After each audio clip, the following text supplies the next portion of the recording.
గ్రహింపులో పెట్టుకొని దేవుణ్ణి నేను చెప్పిన ఈ పందాలో ప్రేమించండి. ప్రతిఫలాపేక్ష లేని ప్రేమ,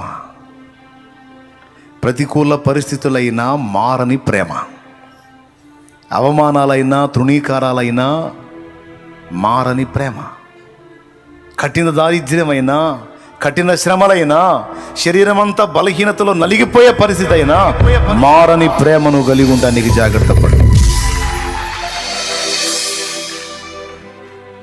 ఇన్ని సంవత్సరాలు నన్ను ఏడిపించావు, 24 సంవత్సరాలు అయింది, పిల్లల్ని ఇస్తా అని ఏమిచ్చావా? ఆతిథ్యం లేదు, ఏం లేదులే పో అన్నాడా? అన్నిసార్లు అంతకుముందు నన్ను అడిగా నీ మారైతే అసలు అడగలా. ఇంకా నేను అడగనయ్యా, నువ్వు ఇవ్వకపో, దా వచ్చి తినిపో. తిని ఆశీర్వదించి వెళ్ళాడు. భక్తులు తిని దీవించారు. దీవించింది నిశ్చయముగా జరిగింది.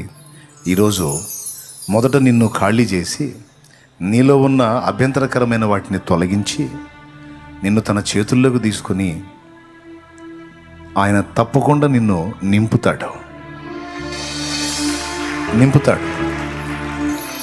ఆ నింపుటకు, ఆశీర్వదించుటకు, దీవించుటకు నిన్ను ముందు స్వీకరిస్తాడు. నీ నుంచి కొంత స్వీకరిస్తాడు.